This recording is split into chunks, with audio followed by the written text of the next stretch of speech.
Vamos continuar aqui o nosso estudo a respeito da flambagem local das chapas de perfis de aço e vamos agora retomar aquelas ideias lá da flambagem de barras a respeito de esbeltez e curva de flambagem e tudo isso daí. Como eu falei, eu não vou deduzir matematicamente nada que relaciona a flambagem de chapas, mas eu vou aproveitar os conceitos e, por analogia, a gente vai conseguir entender o que está acontecendo. Quando a gente estudou a flambagem global das nossas barras, a gente chegou nesse tipo de curva aí. A gente viu que tinha dois comportamentos que podiam governar o colapso de uma barra comprimida. Eles eram o colapso por instabilidade e o colapso por plastificação.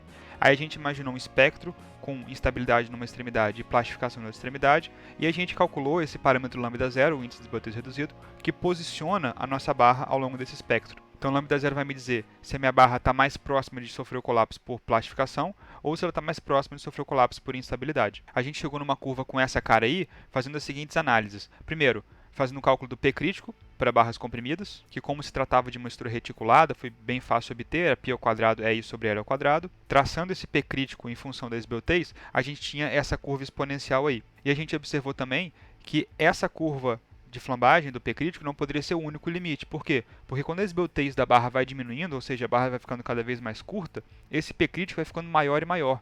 E eventualmente, a gente chegaria na seguinte situação. O cálculo de P crítico ia prever que a barra não flambou ainda, mas se a gente inspecionasse a seção transversal dessa barra, ela já ia estar completamente plastificada, porque o aço plastifica. Então a gente concluiu que além desse limite dessa curva exponencial da flambagem, a gente tinha também que limitar em função da plastificação que poderia acontecer na nossa barra. E assim nasceu essa curva aí. E como eu falei quando eu apresentei essa curva, ela é a curva mais importante do estudo do dimensionamento das peças de aço, porque ela vai ficar aparecendo o tempo todo. E aqui ela aparece novamente, por quê? Por uma chapa que compõe uma seção transversal, os mesmos fenômenos podem acontecer.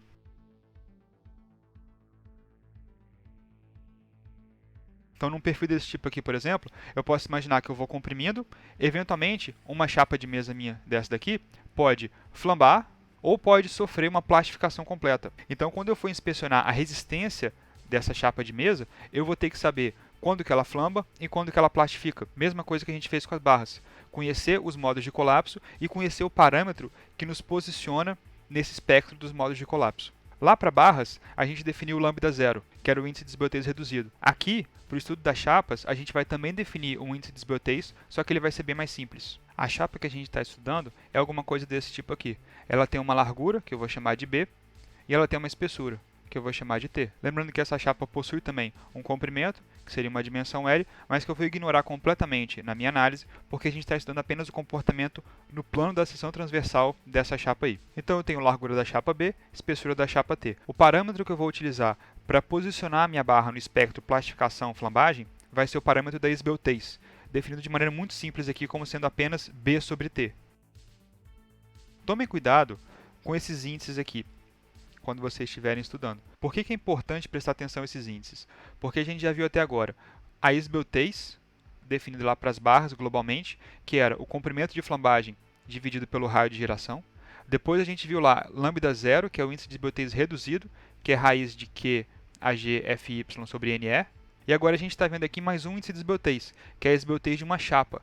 A esbeltez de uma chapa é apenas a largura da chapa dividida pela espessura dela. E eu nem apresentei todos os lambdas ainda, vão aparecer alguns outros. Então, se vocês não prestarem atenção direitinho ao escopo de cada um desses lambdas aí, ao significado de cada um deles, vocês vão acabar se embolando. Então, ótimo, eu tenho a minha esbeltez, definida como B sobre T, ela que eu vou utilizar para posicionar no espectro plastificação e estabilidade. Então, vamos adaptar aqui essa minha curva. Em vez de ter agora um λ0, eu vou ter um λ-CH. E agora no eixo vertical, em vez de ter Q, que era para a flambagem global, eu vou ter Q, que é para a flambagem local. Eu mantenho aqui esse limite de 1, porque esse aqui vale 1, significa que a flambagem não acontece e a falha vai acontecer por plastificação. Então essa linha horizontal ali em cima permanece. Eu vou tirar daqui desse gráfico o termo P crítico, porque isso aqui era mais lá para aquela questão da flambagem de barras, mas essa curva aqui continua sendo a curva da flambagem elástica, só que agora é da flambagem elástica de uma chapa.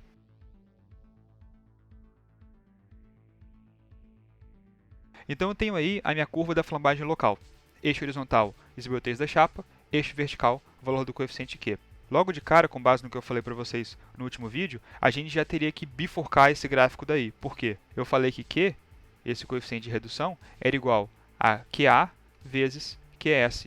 QA contempla a flambagem de chapas tipo apoio-apoio e QS contempla a flambagem de chapas tipo apoio livre. Então esse que eu estou plotando na vertical aqui, ou ele vai ser QA ou ele vai ser QS. um ou outro, os dois não dá para eles ser simultaneamente. Mas por enquanto eu não vou me preocupar com isso. Vou tratar essa curva aqui de maneira abstrata, como se ela fosse a curva de um desses dois aí, sem identificar de qual deles que é. Então vamos recordar aqui um pouquinho mais do que eu falei a respeito da flambagem global, quando a gente chegou nessa curva aí. Eu falei que essa curva aí era inadequada para capturar o colapso de peças que flambam globalmente, porque tem uma série de fenômenos que acontecem nos perfis reais que não são contemplados pela formulação da flambagem elástica. Por exemplo, a gente tem imperfeições geométricas iniciais, a gente tem tensões residuais, a gente tem plastificação do aço. Tudo isso não está contemplado nessa curva azul aí. A plastificação do aço está contemplada apenas, de maneira muito simplificada, naquela linha horizontal ali. E mesmo aqui, para as chapas, aquele mesmo tipo de colapso que eu descrevi antes pode acontecer, ou seja, um colapso que mistura um pouquinho de plastificação e um pouquinho de instabilidade. Então o que eu falei lá na flambagem global, a respeito da inadequação dessa curva aí, permanece sendo verdade aqui. Essa curva é inadequada para capturar de maneira completa o colapso de uma chapa comprimida. A gente tem que fazer algum tipo de adaptação nessa curva aí. Lá para a flambagem global, eu apresentei como que isso foi feito. Uma série de ensaios experimentais foram feitos ao redor do mundo. A gente plotava os pontos correspondentes a cada ensaio nesse gráfico daí e fazer algum tipo de regressão estatística para chegar nas curvas que capturam a flambagem da peça. Então o caminho era ter uma estrutura conceitual ali, plastificação, flambagem e tudo mais, fazer os ensaios e fazer um ajuste considerando a formulação analítica e considerando os ensaios para obter uma curva que contemplasse todos os fenômenos relevantes no colapso da nossa barra. Aqui a ideia é similar, mas a gente vai ter uma curva um pouco mais segmentada do que a gente tinha antes. A nossa curva da flambagem global ela tem dois trechos, um antes de lambda 0 igual a 1,5 e o outro depois de lambda 0 igual a 1,5.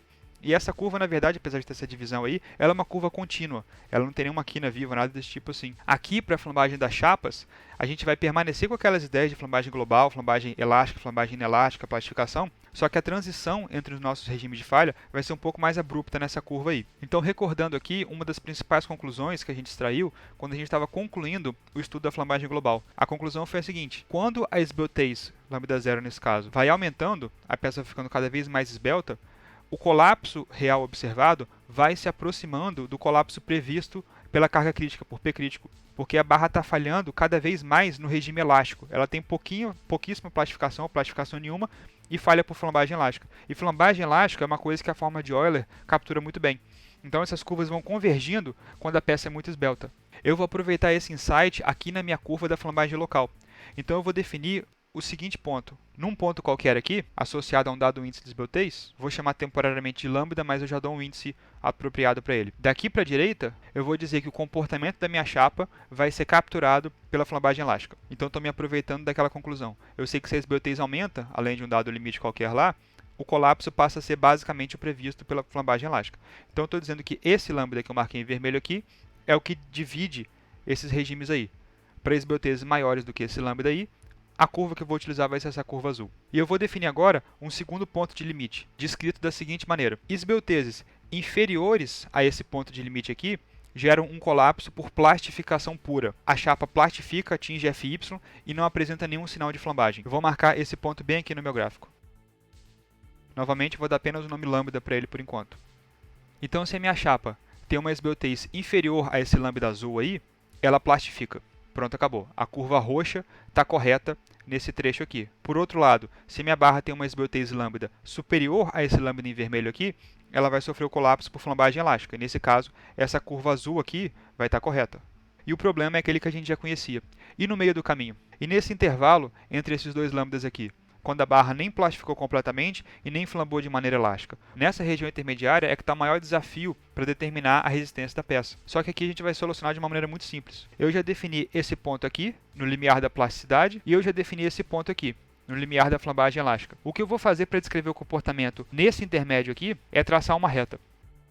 Então, essa reta em verde que eu tracei aí conecta esses dois pontos e ela descreve para mim o colapso por flambagem inelástica de uma chapa. Então, unindo agora esses três segmentos que eu delimitei aí, minha curva fica da seguinte forma. Essa curva aí com três regimes vai ser a curva da flambagem local da minha chapa de aço.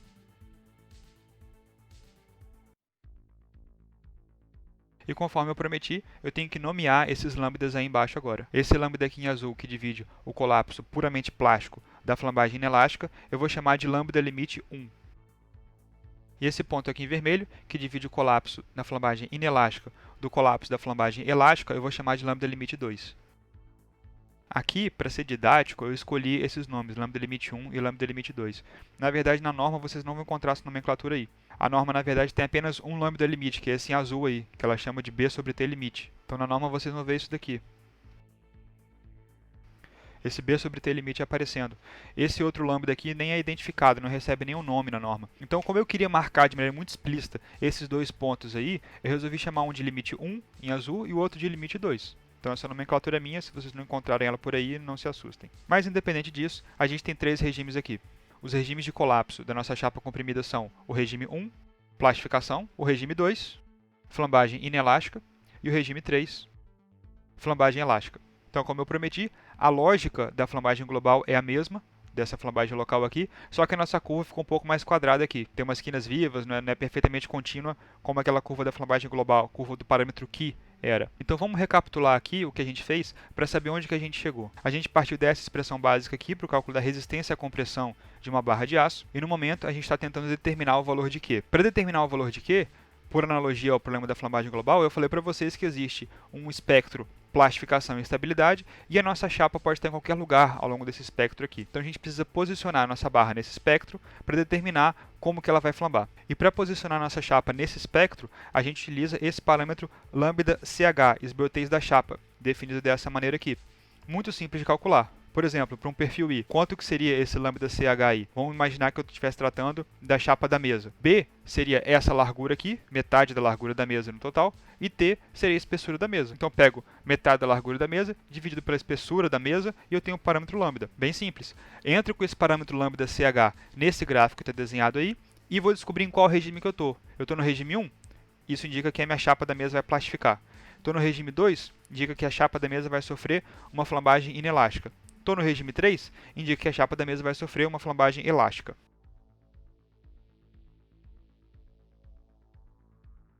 Então, para que a gente possa utilizar essa curva para de fato dimensionar a nossa peça, a gente precisa de duas informações adicionais. Primeiro, quais são esses valores de lambda limite 1 e lambda limite 2, para a gente poder saber em qual regime que a gente está. Segundo, quais são as expressões dessas três curvas aí, desses três segmentos da minha curva de flambagem. A expressão lá de cima é fácil, que é da plastificação, então vai ser a área da mesa vezes Fy. Essa não tem muito mistério. Agora, essa reta em verde aí, qual que é a expressão dela? E essa curva em azul, qual que é a expressão dela? Com essas informações, a gente consegue calcular qual que é o valor do coeficiente Q de redução para a flambagem local da chapa que a gente está analisando. E lembrando que a gente tem que analisar dois tipos de chapa, as chapas AL e as chapas AA. Então essa curva que eu mostrei para vocês aí vai se dividir na verdade em duas curvas. E os detalhes dessas duas curvas de flambagem de chapas eu vou apresentar para vocês no nosso próximo vídeo, que vai finalizar o cálculo do coeficiente Q.